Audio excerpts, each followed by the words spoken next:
만복의 근원 되신 좋으신 하나님의 크신 이름을 찬송드립니다. 마태복음 16장 18절 말씀, 이 말씀을 가지고 하나님이 주인 되시는 교회, 이런 제목으로 선포합니다. 또 내가 내게 이르노니 너는 베드로라. 내가 이 반석 위에 내 교회를 세우리니 음부의 권세가 이기지 못하리라. 아멘. 사랑하는 여러분, 교회론이 건강해야 신앙이 건강합니다. 교회, 에클레시아, 우리가 교회의 성경 공부 시간에 많이 배웠습니다. 선택받은 사람들이 모인 공동체, 부름받은 사람들이 모인 공동체. 그래서 교회론, 에클레시알로지, 이 교회론이 건강하면 믿음의 뼈대를 든든히 세우는 데 도움이 됩니다.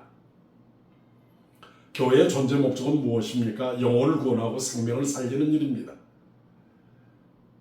그래서 교회는 끊임없이 항상 개혁하고 갱신해야 합니다. 스위스의 종교개혁자인 짠 깔뱅은 개혁교회라는 용어를 사용했습니다. 그는 성경을 성경되게 하라, 교회를 교회되게 하라 외쳤습니다. 제가 아는 호주 목사님께서 저에게 명함을 주셨습니다.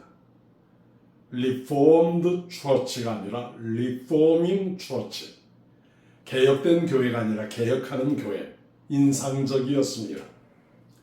교회는 항상 끊임없이 지속적으로 그리스도의 성품을 닮아가고 그리스도의 뒤를 따라가도록 개혁하고 갱신해야 합니다.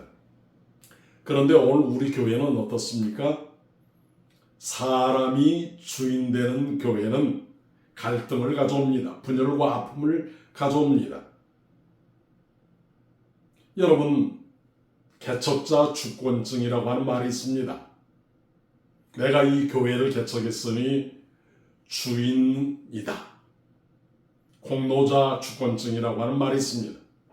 내가 이 교회에서 공을 많이 세웠으니 주인이다. 어떤 분은 헌금을 많이 했습니다.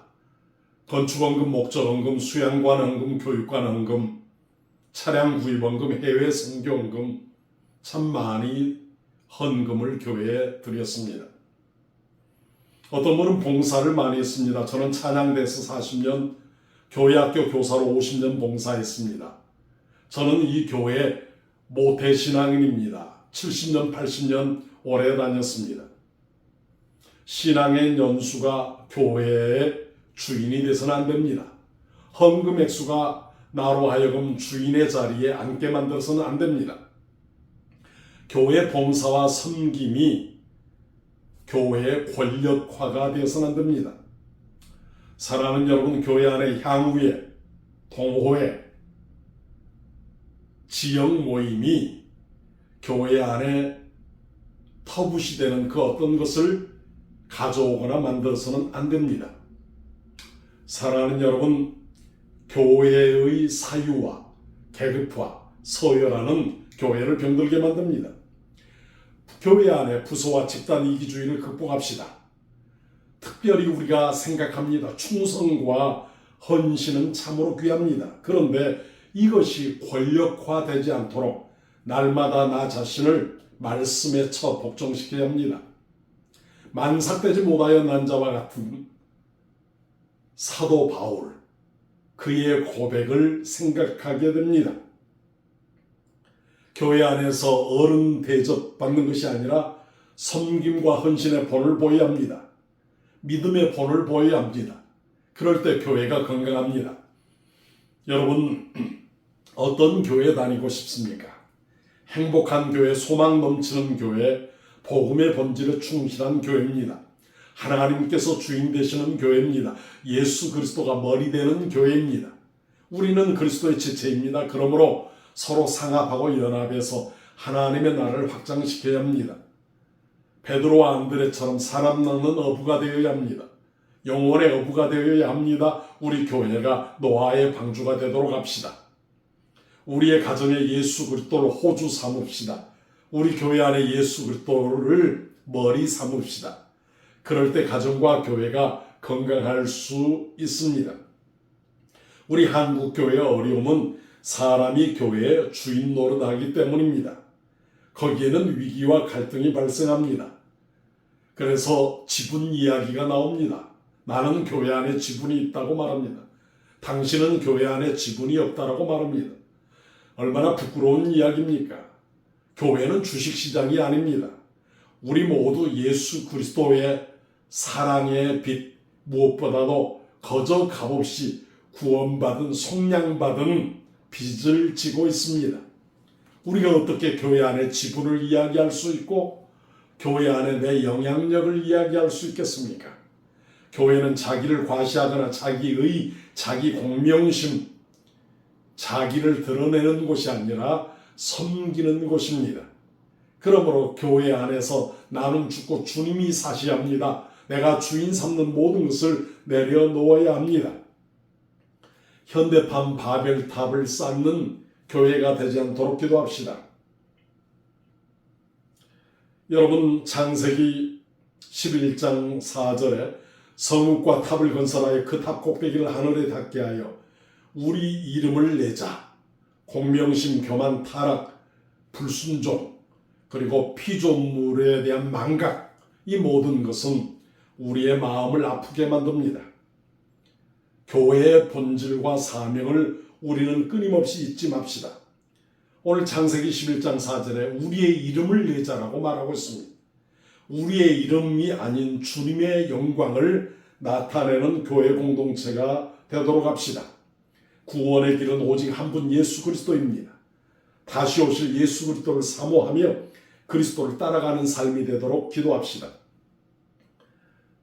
교회의 머리가 되시는 하나님, 그 하나님의 놀라운 은혜를 가슴 깊이 간직하고 그리스도를 삶으로 살아갑시다. 베드로는 빌립보 가이사랴에서 고백합니다. 주는 그리스도시요 살아계신 하나님의 아들이십니다. 바요나 시모나 내가 복이 있다. 이 반석 위에 내 교회를 세우리니 음부의 권세가 이기지 못하리라 말씀하고 있습니다. 사랑하는 여러분, 마태복음 16장 18절 오늘 본문에 내가 내 교회를 세우리니 말씀하고 있습니다. 교회의 주체는 우리가 아닙니다. 사람이 아닙니다. 바로 예수 그리스도이십니다. 교회의 주인은 하나님이시고 교회의 머리는 예수 그리스도이십니다. 성령님은 우리와 동행하시는 분이십니다. 보혜사가 되십니다. 오늘 예수님께서 시몬이라는 이름을 베드로로 바꿔주셨습니다. 베드로라고 하는 이름은 페트로스, 단단한 돌을 말합니다. 단단한 돌과 같은 믿음을 가지라고 하는 것입니다. 그런데 오늘 본문 말씀 하반절에 내가 이 반석 위에 내 교회를 세우리니, 이 반석은 베드로가 아닙니다. 여기는 페트로스가 아니라 페트라, 예수님을 의미합니다. 예수님 바로 반석이 되십니다. 예수님 위에 교회가 세워질 때 사망과 음부의 권세를 이길 수 있습니다. 흑암과 저주를 이길 수 있습니다. 스불론과 납달리 땅에 어깨를 축 늘어뜨리고 무기력과 권태감 가운데 있는 사람들, 사망의 그늘에 앉아있는 사람들에게 소망을 심어줄 수 있습니다. 사랑하는 여러분, 교회가 세상의 걸림돌이 아니라 디딤돌이 되도록 기도합시다. 세상에 있는 사람들에게 지탄과 손가락질 대상이 아니라 그리스도가 머리가 되며 하나님께서 주인 되시는 교회를 이루어갑시다. 세속의 가치관과 사고방식이 교회를 지배하는 것이 아니라 성령의 능력이 세상을 변화시키는, 교회를 새롭게 하는 그 놀라운 역사가 있도록 기도합시다. 나와 세상은 간 곳 없고 구속한 주만 보이도다. 오직 삼위일체 하나님의 이름을 드높이는 교회, 그 교회가 될 때 인본주의, 세속과 종교다원주의, 이 모든 것을 극복할 수 있습니다. 이 땅에 푸르고 푸른 그리스도의 계절이 오게 하는 신앙 공동체를 위해서 오늘도 전심전력하며 우리의 마음과 생각과 헌신, 충성, 이 모든 것을 우리를 구원해 주신 예수 그리스도를 향하여 드립시다. 그리고 복음의 증인으로 이 땅 지구촌에 75억이 넘는 인구 가운데 예수 그리스도를 알지 못한다는 사람에게 예수 그리스도 우리 인생의 유일한 구원자입니다. 증거합시다. 사랑하는 여러분, 교회 공동체의 주인, 우리 가정의 주인이 하나님이심을 한순간도 잊지 아니하고 삼위일체 하나님을 늘 의식하며 하나님께 영광 돌리는 우리 모두가 되시기를 주님의 이름으로 소원합니다. 복의 근원 되신 우리 아버지 하나님 감사합니다. 죄와 사망 가운데 우리를 구원해 주시고 하나님의 자녀 삼아 주시고 영원한 하나님의 나라 천국을 우리에게 예비해 주신 것을 감사합니다. 내가 주인 삼은 모든 것, 자기의 공명심, 선행, 윤리, 도덕, 헌금, 액수, 신앙, 연수, 교회 안의 헌신과 봉사, 그 외에 인간적인 모든 바벨탑을 내려놓고 나는 아니요 오직 주님이십니다. 삼일째 하나님만 드높여서 교회 공동체가 말씀 안에 새로워지며 세상에 거룩한 영향력을 행사하며 유일한 구원이요 유일한 소망 되심을 증거하는 십자가 정병되게 하옵소서. 예수님 이름으로 기도합니다. 아멘.